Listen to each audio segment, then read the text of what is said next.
Now notice, Lucifer was called the son of the morning star. He was also called the morning star, and there is a great mystery here, because Christ also called himself the morning star. But I have been told by those who have been initiated in the mystery schools that Christ and Lucifer are one and the same being.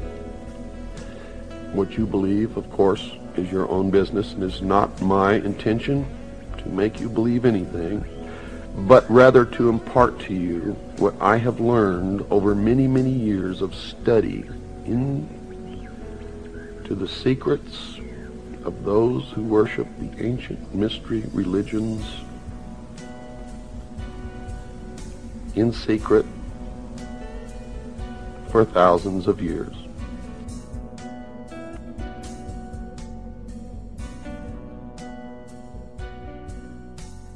I do not advise you what you should believe or not believe.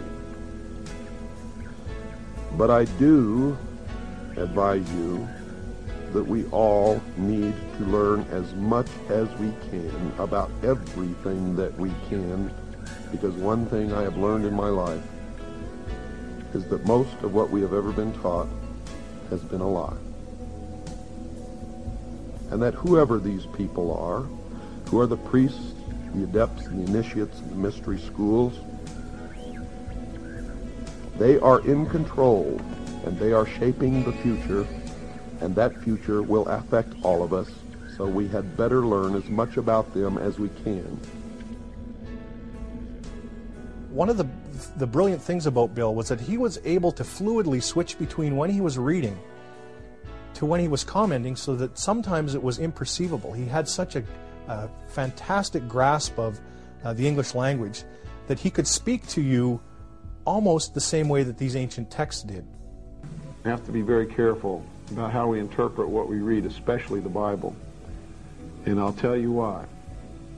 When I research these secret societies, and I research the Bible, and by the way, I'm a Christian, so if you're a Christian, don't think I'm knocking your religion. I'm not. I'm just telling you what I found. I have found that at the very heart and core of all these secret societies lurks the Kabbalah. The Kabbalah is the ancient Jewish mysticism. It is a method of encoding information through a system of mathematics and numbers. It is some of the most ancient knowledge that man has ever possessed, and has been kept secret and given only to those who have proven themselves worthy through the process of initiation. Nobody knows where it comes from. I can tell you this, it was there long before the Jews came along. The Jews just took it and preserved it, and they passed it down, and it's used by everybody, because it's at the heart and core of the secret knowledge, the metaphysics, the real science that none of us know anything about. These people that belong to the secret societies never dared to write down in any language what they knew, what it was that they were guarding, because then someone could steal it, and then the secret would be out. So they devised secret systems of encoding the secrets of the ages, the knowledge, the hidden knowledge, the occult. Now, occult doesn't mean evil. It doesn't mean the devil. It doesn't mean Satan. Occult means hidden. Means hidden. That's all it means. So they took this knowledge and they made it occult through a system of encoding, encryption, one of which is mathematics, numbers. Another is architecture. Everybody wonder, why do they have a fraternal organization called the Freemasons? Aren't those the guys that build walls? You bet they do.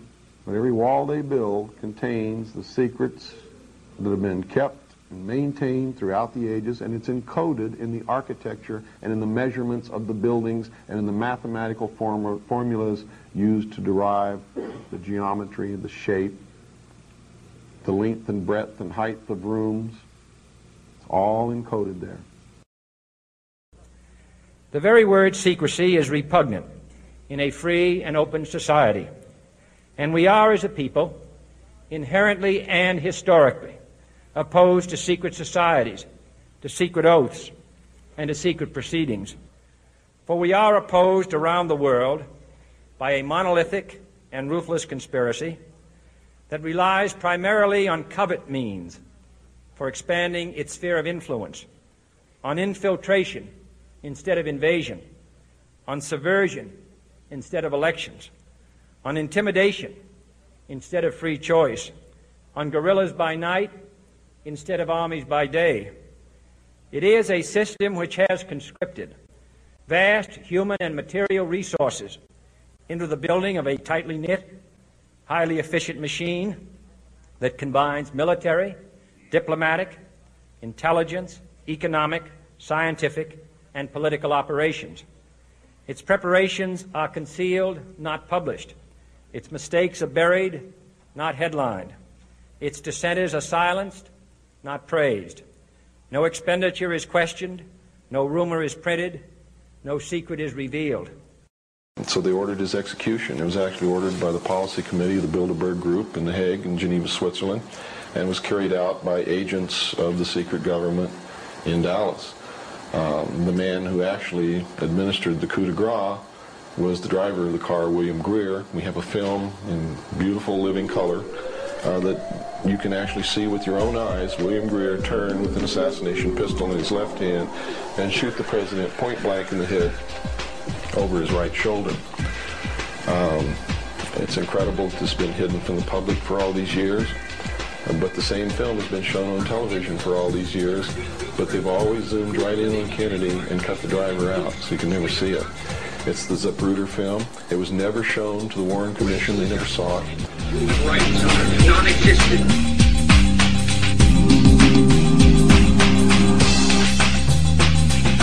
They have created a repressive society, and we are their unwitting accomplices. More and more people are becoming poor.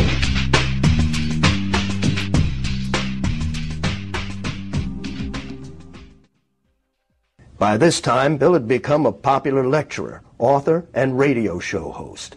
His shortwave radio program, The Hour of the Time, could be heard 5 nights a week throughout the world. It was an event. It was always exciting, waiting for the hour of the time to come on, turning on your shortwave and hoping that that night that the propagation was good across the airwaves, because, of course, shortwave is extremely susceptible to weather conditions, and when weather conditions are favorable, you're heard around the world, but when they're not, you're not heard anywhere. So it was always, there was an anticipation for the hour of the time coming on. I love the intro music. I waited to hear that siren starting and the dogs begin to bark, because you knew that there was something exciting happening and Bill Cooper was on the air once again.